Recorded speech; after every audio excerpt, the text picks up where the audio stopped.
બોલો આજે એકદમ અલગ પ્રકારના પ્રોટીન રીચ આલુ પરોઠા. શું વાત છે? મસ્ત મસ્ત જોવો, એકદમ પ્રોટીન રીચ આલુ પરોઠાઓ ખાવાની મજા આવે એવા પરોઠાઓ. તો ચાલો ફ્રેન્ડ્સ, હું તમને ફટાફટ રેસીપી આપી દઉં. આપણે આજે એકદમ જ અલગ રીતે આલુ પરોઠા બનાવવાના છીએ, તો પૂરી રેસીપી ધ્યાનથી જોજો. બહુ મસ્ત રેસીપી ખાવાની, બહુ મજા આવશે. તો ચાલો હું તમને રેસીપી આપી દઉં ફટાફટ પ્રોટીન રીચ આલુ પરોઠાની. તો ફ્રેન્ડ્સ, પરોઠા બનાવવા માટે મેં અહીંયા ઘડી આ 1.5 લીટર દૂધ લીધું છે. 3 થેલી દૂધ છે. તો આને આપણે આવી રીતે તપેલી ભીની કરી દૂધ અંદર તપેલીમાં લઈ લઈશું. હવે આ દૂધને આપણે ગરમ કરવા મૂકીશું.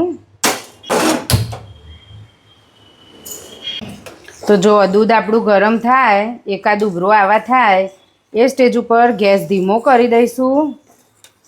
અને અંદર ચીલી ફ્લેક્સ, ઓરેગાનો,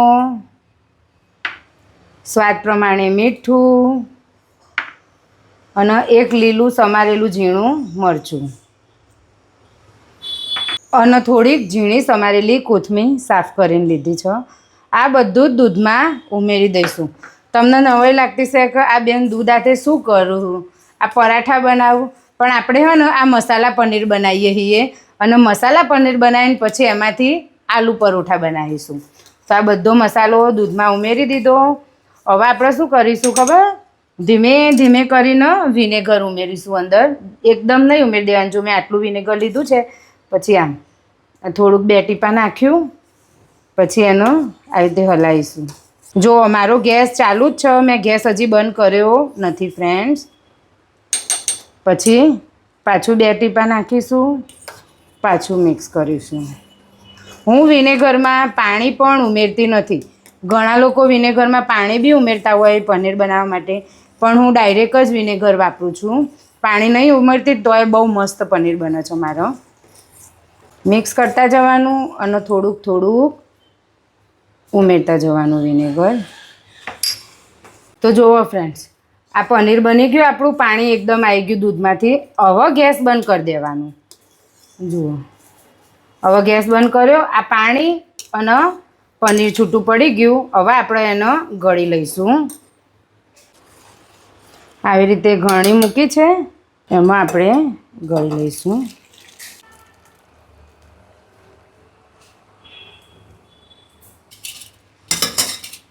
આ પનીરનું ધોવાનું નથી, કેમ કે આપણે લોટ બાંધવામાં યુઝ કરવાનું છે.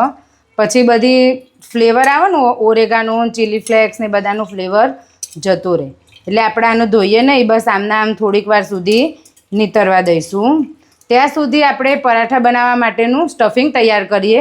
અને આ પાણી પણ રેડવાનું નથી, અત્યારે રહેવા જ દેવાનું છે, કેમ કે આ આપણે લોટ બાંધવા માટે યુઝ કરીશું. સ્ટફિંગ બનાવવા માટે મેં અહીંયા ઘડી 6 મીડિયમ સાઇઝના કાંદા લીધા છે. પછી આ 8 નંગ બટાકા છે અને 1 કેપ્સિકમ છે થોડું મોટું. તો આ બધું આપણે હે ને કાંદા અને કેપ્સિકમને સ્લાઇસમાં પતલા પતલા કટ કરી લઈશું.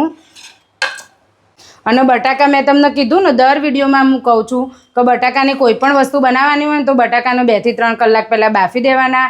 ઠંડા પડે ને પછી જ બટાકાનો યુઝ કરવાનો. તો તમારો બટાકામાંથી કોઈ બી વસ્તુ તમે બનાવવાનું તો મસ્ત બનો. તો જુઓ ફ્રેન્ડ્સ, મેં આ કાંદાનો અને કેપ્સિકમનો આવી રીતે લાંબી લાંબી સ્લાઇસોમાં કાપી લીધા. અને આ બાજુ તેલ પણ ગરમ થઈ ગયું. હવે આપણે એમાં કટ કરેલા કાંદા ઉમેરીશું અને સાથે કેપ્સિકમ પણ ઉમેરી દઈશું. અને થોડુંક મીઠું ઉમેરીશું, કેમ કે આપણે બટાકા બાફીએ ને એમાંય થોડુંક મીઠું આવે, એટલે એ પ્રમાણે મીઠું થોડુંક લેવાનું. અને કાંદા અને કેપ્સિકમને થોડાક નરમ થવા દઈશું. આ સમયે ગેસ ફાસ્ટ રાખવાનો, એટલે પાણી ના છૂટું પડે કાંદા અને કેપ્સિકમમાં, અને સીધું પાણી બળી જ જાય. તો ફાસ્ટ ગેસે થવા દઈએ. ત્યાં સુધીમાં આપણા બટાકા હોય ને એના હાથેથી મસળી લઈએ. આવી રીતે હાથેથી મસળી દો, મેસરની મદદથી મસળી દો, પણ બહુ છૂંદો નહીં કરવાનો. બસ ખાલી આમ દબાઈ દેવાના. અંદર થોડા કટકા રહી જશે ને તો ખાવાની મજા આવશે પરોઠા. જો આ કેપ્સિકમ અને કાંદા થોડાક નરમ થાય એ સ્ટેજ ઉપર આપણે મસાલા કરીશું. તો સૌથી પહેલાં આદુ મરચાંની પેસ્ટ. આમાં એકદમ ઓછા મસાલા આવું તોય બહુ મસ્ત રેસીપી બને છે. પછી અંદર થોડી હિંગ, પછી અંદર કલોંજી 1 ચપટી જેટલી, હળદર, પછી ધાણા જીરું પાવડર. કલોંજી નાખજો ફ્રેન્ડ્સ, ચપટી બહુ મસ્ત લાગશે. ધાણા જીરું પાવડર અને મીઠો લીમડો. આ બધી વસ્તુનો બરાબર મિક્સ કરી દઈશું અને 5 મિનિટ મસાલાની સુગંધ આવે ને ત્યાં સુધી ચડવા દઈશું. તો જો આપણા કેપ્સિકમ ને કાંદામાં મસાલો ભળી ગયો અને સ્મેલ મસ્ત આવવા માંડી. આ સ્ટેજ ઉપર આપણે બટાકા ઉમેરી દઈશું. આ બટાકા મસળીને મૂક્યા હતા ને હાથેથી એર્યા એ, અને બરાબર મિક્સ કરી દઈશું. તો જુઓ ફ્રેન્ડ્સ, આપણા મસ્ત મસ્ત આલુ પરાઠા માટેનું સ્ટફિંગ રેડી થઈ ગયું. હવે આપણે સ્ટફિંગને ઠંડુ થવા દઈશું. તો હવે આ પનીર આપણું બરાબર નીતરી ગયું છે. હવે એનો આવી રીતે લઈ લઈશું એક વાસણમાં કે જેમાં આપણે લોટ બાંધવાનું છે પરાઠા માટેનું.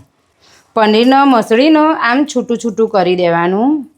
હવે આપણે આમાં ઘઉંનો લોટ નાખીશું. તમારે જે પ્રમાણે જોવો ને એ પ્રમાણે ઘઉંનો લોટ લેવાનો. અંદર થોડું મીઠું, કેમ કે પનીરમાં બી આપણે થોડુંક નાખ્યું હતું ને એટલે, અને થોડુંક તેલ 2 ચમચી જેટલું તેલ. અને આ બધી વસ્તુનો બરાબર મસળવાની. આ મિશ્રણને બરાબર મસળવું જરૂરી છે, કેમ કે લોટ અને પનીર બરાબર મિક્સ થઈ જવું જુઓ. જો તમે આવી રીતે મસાલા પનીર બનાવીને લોટ બાંધીને આલુ પરોઠા બનાવશો ને તો એક પ્રોટીન રીચ નાસ્તો થઈ જશે. મતલબ આલુ પરોઠા તો બધાને ભાવતા જ હોય. અંદર આપણે લોટમાં પ્રોટીન પણ એડ કરી દીધું એટલે ખાવામાં પણ હેલ્ધી અને બહુ ટેસ્ટી પરાઠા બનો ફ્રેન્ડ. પછી અંદર છે ને આ પેલું વધેલું પાણી હતું ને આપણે પ્રોટીન બનાવ્યું હતું એરિયે જુઓ, આ પાણી હતું ને એનું થોડુંક આમાં લઈને આપણે લોટ બાંધીશું. સાદું પાણી નહીં, પ્રોટીનવાળું જ પાણી લેવાનું. એરિયું આપણે પનીરનું કાઢેલું પાણી હતું ને એરિયે પાણી, એનાથી આપણે મસળીનો લોટ બાંધી દઈશું. તો જુઓ ફ્રેન્ડ્સ, મસળી આવો લોટ તૈયાર કરવાનો. હવે આપણે આનો થોડુંક તેલ લઈને ટૂંપી દઈશું. વધારે નહીં, બસ આટલું તેલ લેવાનું હાથમાં, આમ કરીને લોટનો બરાબર ટૂંપી દઈશું. લોટની કન્સિસ્ટન્સી જુઓ, આટલો નરમ જુઓ, બહુ કડક પણ નહીં અને બહુ નરમ પણ નહીં. હવે આપણે પરાઠા બનાવીએ ને આપણું સ્ટફિંગ પણ ઠંડુ થઈ ગયું છે. આવી રીતે ગુલ્લા બનાવીને પરોઠા વણી લઈશું. ગુલ્લું બનાવી દીધું અને હવે એનો વણી લઈશું. અને એકદમ પોલા હાથે વણવાનું, બહુ વજન નહીં આપવાનું, કેમ કે અંદર પનીર આવે ને એટલે ઓલરેડી આપણો લોટ સોફ્ટ હોય. આવી મોટી રોટલી વણાઈ જાય. હવે આપણે એમાં સ્ટફિંગ ફિલઅપ કરીશું. પછી આપણે આ રોટલીનો આમ ફોલ્ડ કરી દઈશું. પછી થોડોક લોટ લઈને સહેજ આમ વણી દઈશું. હવે આ બાજુ મેં તવીમાં થોડુંક તેલ મૂકી દીધું, એમાં આપણે આવી રીતે પરાઠો મૂકી દઈશું. જો હવે એક સાઈડ શેકાઈ ગયું, ઉપરની સાઈડ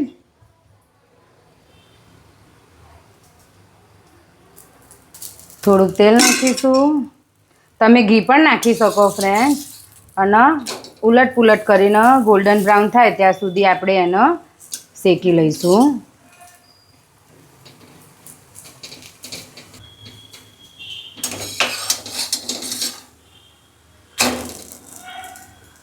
તો જુઓ ફ્રેન્ડ્સ, આવી રીતે ગોલ્ડન બ્રાઉન થાય ત્યાં સુધી આપણે મસ્ત પરાઠા શેકી લઈશું. પછી એને આવી રીતે કાણાવાળી જાળીમાં લઈ લઈશું. આવી રીતે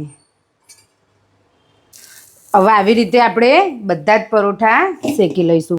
તો આવી રીતે તમે આલુ પરોઠા એકવાર ટ્રાય કરજો ફ્રેન્ડ્સ. ખરેખર બહુ મસ્ત આલુ પરોઠા બનશે, સાથે સાથે પ્રોટીન પણ મળી રહેશે. તો એકવાર ટ્રાય કરવા જેવી રેસીપી હોય, એકદમ ટેસ્ટી રેસીપી હોય. હવે મળીશું આવી નવી બીજી રેસીપીમાં. ત્યાં સુધી બાય બાય, ટેક કેર.